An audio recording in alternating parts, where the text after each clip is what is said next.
Precisamos ir agora. Arthur Lira, presidente da Câmara dos Deputados, horas após a aprovação da reforma tributária.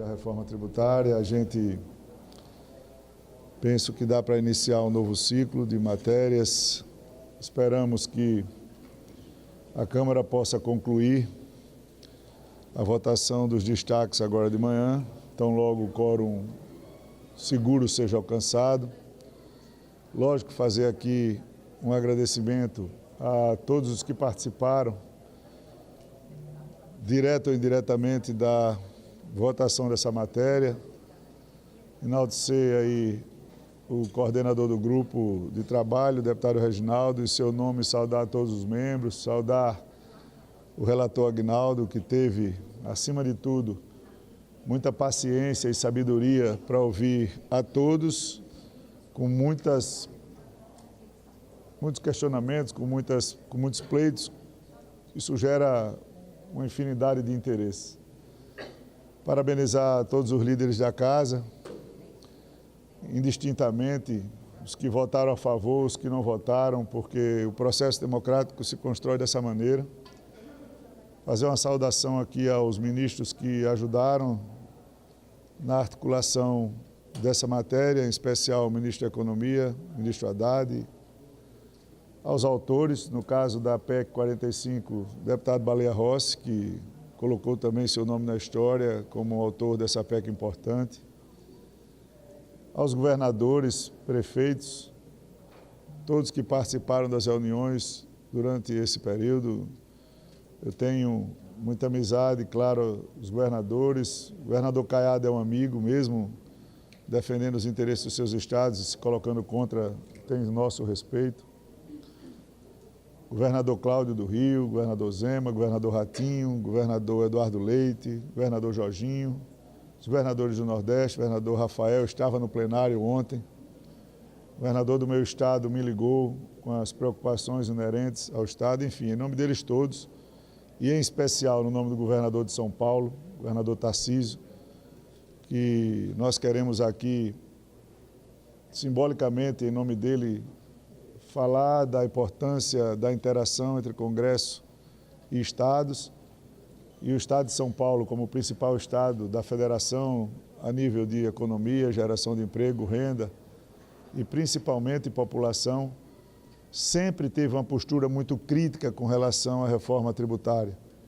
São Paulo sempre foi um obstáculo no plenário para essas votações, e no dia de ontem o governador Tarcísio, eu quero de público reconhecer a importância dele na condução, na negociação e no dar a cara para defender o que é justo, o que é importante e o que vai calçar esse país para o futuro.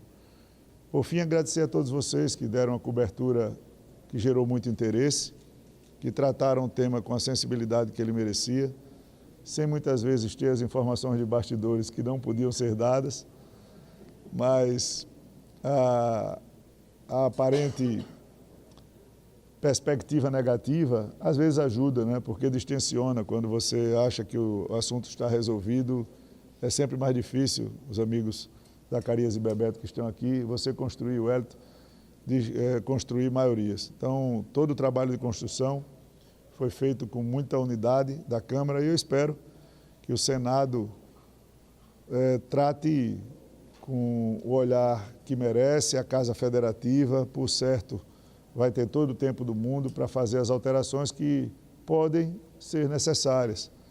A Câmara é uma casa mais eclética, uma casa que tem muitas ideologias, muitas posições, um número grande de parlamentares, e o Senado vai ter a oportunidade de fazer uma discussão mais pausada, né? Com um olhar mais agudo, e nós saberemos respeitar e avaliar o texto que com certeza deve voltar do Senado.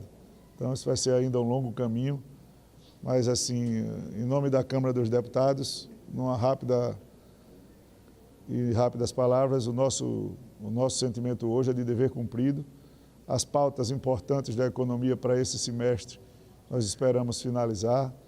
Vamos fazer uma pequena reunião com alguns líderes para decidirmos hoje, na sequência, se a pauta continua com relação à CAF, com relação ao arcabouço e com relação ao PAA.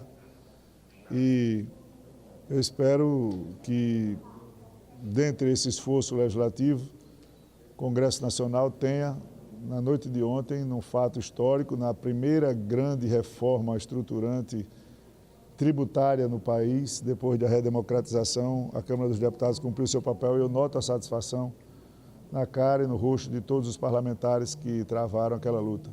Uma sessão histórica, uma sessão de muito comedimento, de muito respeito, de uma liturgia fora do comum nesses anos e nesses semestres aqui na Câmara dos Deputados. Portanto, eu abro aí as perguntas a cada um de maneira ordenada, para que eu possa voltar para a reunião e ver se a pauta continua o mais rápido possível. Muito obrigado.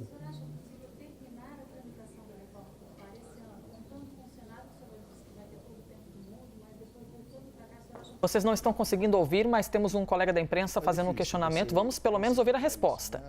A nossa programação era votar no primeiro semestre na Câmara e é uma casa mais difícil de você construir consensos, por tudo que vocês sabem e conhecem, pela quantidade, qualidade, diversidade e amplitude de ideologias. O Senado, como nós, participou das discussões da PEC 45 e da 110. O autor da PEC no Senado, da 110, que tem textos dentro da 45, tem muita influência, o ex-presidente e presidente da CCJ, Davi Alcolumbre. Eu não sei ainda quem será o relator, mas, por certo, o presidente Pacheco, a quem nós enviaremos a PEC hoje, deverá tratar com o carinho necessário. Ele ontem mandou uma mensagem parabenizando e eu disse, já já ela chega aí. Então, nós esperamos sim que o Senado possa discutir, possa fazer o seu caminho legislativo, possa votar e, tendo modificações, que eu acredito que terão, voltará para a Câmara e, nesse meio tempo, as conversas já vão se afinando, para que uma casa como a outra, com texto comum, possam ir construindo já um consenso para uma realização de votação mais rápida se retornar e quando retornar do Senado Federal. Em relação a essas duas propostas, tem 3 propostas que o senhor disse que estão aí no radar de serem votadas ou não e devem consultar os líderes. Quero saber, outros senadores estavam muito céticos em relação a isso. Não sei se era em relação ao ritmo do andamento da reforma. Quero saber o que vai ser determinante. Os relatórios estão prontos? Quais são os gestos? Como que a gente... Não, estava agora com o relator do PA, que é o deputado Boulos, o relator do arcabouço, o deputado Cajado, e o relator do CAF, o deputado Beto Pereira. Todos os 3 estão em Brasília, todos os 3 estão de prontidão. Nós pedimos agora uma reunião rápida antes do início da votação e, se os líderes já derem-se por satisfeitos com relação ao mérito da matéria, por alguns motivos eu acho muito importante, nós vamos ter reunião do Copom no início de agosto, nós vamos ter uma medida provisória do PA caducando no meio do recesso e nós precisamos terminar o arcabouço ratificando ou não as mudanças que o Senado fez. Portanto, e no começo da semana eu dizia a todos os senhores e senhoras que nós iríamos usar de segunda a sexta, sem precificar o dia, na hora que tivéssemos voto, as matérias iriam a plenário. A reforma tributária foi, e nós vamos conversar para terminar essas matérias que têm um quórum infinitamente mais fácil para a sua aprovação. Uma com um projeto de lei complementar e outra com maioria simples. O presidente Lula ligou para o senhor e pediu? Falou para o senhor? O presidente Lula ligou hoje de manhã, o ministro Haddad ligou ontem. Ligação, Marcelo, foi o que não faltou para parabenizar e saber do ambiente. Mas o clima é de tranquilidade para que a gente possa terminar esse semestre da melhor maneira possível. O ex-presidente Jair Bolsonaro retornou sua mensagem? Eu falei com ele também. Falei com ele ontem, eu liguei para ele, mandei uma mensagem, eu liguei para ele, colocando justamente, sem fazer nenhum juízo de valor, nem pedindo posicionamentos, que essa reforma nasceu no governo dele, que essa reforma foi tocada dentro do Congresso Nacional e que ela era do Brasil. Mais nada do que isso, conversamos rapidamente e fiz a ele uma observação de que o governador Tarcísio foi muito correto com o tratamento da PEC e que é um amigo que precisa ser, acima de tudo, preservado. Só para entender, CARF e arcabouço, a ideia é votar hoje, se não votar hoje, fica no segundo semestre? Olha, a reunião é justamente para isso. Sem muito assodamento, eu não posso antecipar porque o plenário não depende de mim, eu só tenho o meu voto quando voto. Mas se votar, será hoje. Semana que vem a ideia é de ficar em recesso? Se nós votarmos hoje, sim. E se não? Vai depender do andamento das coisas. Eu não gosto de falar sobre expectativa nem perspectivas. Mas o senhor não está aqui na semana que vem? Eu não falo sobre perspectivas, querida. Enquanto vocês estão preocupados como estavam, e o CAF, eu digo, eu estou na reforma tributária, e o PA, estou na reforma tributária. Então, o que eu posso dizer à senhora agora é que nós vamos fazer uma reunião. Após a reunião, a senhora saberá. Presidente, eu sei que o senhor, enfim, tem um protagonismo grande na casa, e a gente até que considera o senhor meio centralizador. O senhor deixaria essas pautas para o Marcos Pereira? Eu estou pensando justamente nisso para hoje já. Eu estou com a crise aqui. Eu estou com a crise aqui na coluna que só eu sei para estar em pé o que é que tem que estar fazendo. Então, Marcos Pereira é um deputado muito capacitado, vice-presidente da casa já por 2 vezes, presidente de um partido importante no plenário, e para ele sobram condições mais do que suficientes, mais do que as minhas, de conduzir qualquer matéria, quanto mais umas matérias que são de interesse da população. Presidente, a sua defesa é voltar essas questões ainda hoje. E eu queria saber se é o projeto do CAF que está impactando as demais. Já tem um consenso maior já no colegiado de líderes em relação ao marco e ao PA, e é o CAF que está travando? Não, o CAF ele tem a característica de ter urgência constitucional, por si, com prazo vencido, já trava.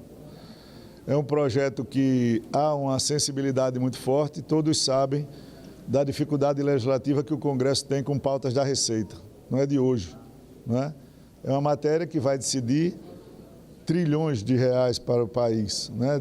Dívidas, multas, composições, regramento, né? Regulamentações. Então, mexe com a perspectiva. Todos os parlamentares sabem que ele é base para o arcabouço, porque há uma entrada muito forte de pagamentos, o que gerará crédito para o governo. E ele tem, dos 3, a maior sensibilidade, até porque o arcabouço já foi votado, as alterações que foram feitas no Senado, elas são mais pontuais, a Câmara vai só dizer se concorda com elas ou não. Nós não tivemos nenhuma ingerência sobre o que o Senado votou e não fizemos nenhum compromisso com o que o Senado votou, o que não quer dizer que o texto não possa ser referendado. Mas o PA também não deve ter maiores problemas, a questão é só ajustar os detalhes da interpretação do relatório, perguntar aos líderes se a conversa com o relator em relação ao relatório foram suficientes para que a gente possa encaminhar. Eu queria perguntar para o senhor sobre essa sinalização da votação da reforma tributária, se é mais um ambiente para a redução da queda de juros no Brasil, o senhor tem essa perspectiva, o senhor falou até nas outras pautas que em agosto tem a reunião do Copom, o senhor acha que é mais um ingrediente para se abaixar? Todas as sinalizações que a política tem dado, todas, e aí eu invoco o testemunho de todos os senhores e senhoras, todas as votações que o Congresso tem feito são na sinalização de um ambiente mais estável, mais seguro, com mais perspectivas e sinalizando para um crescimento, segurança jurídica, desburocratização, simplificação, então isso influencia. Não tenho dúvidas disso. O texto do CAF ajudará, o texto do arcabouço ajudará e o texto da reforma, eu não avalio, não é? A gente que vive aqui dentro, no dia a dia de uma matéria, trabalha a construção de um texto com a responsabilidade da reforma tributária de uma maneira técnica, pragmática.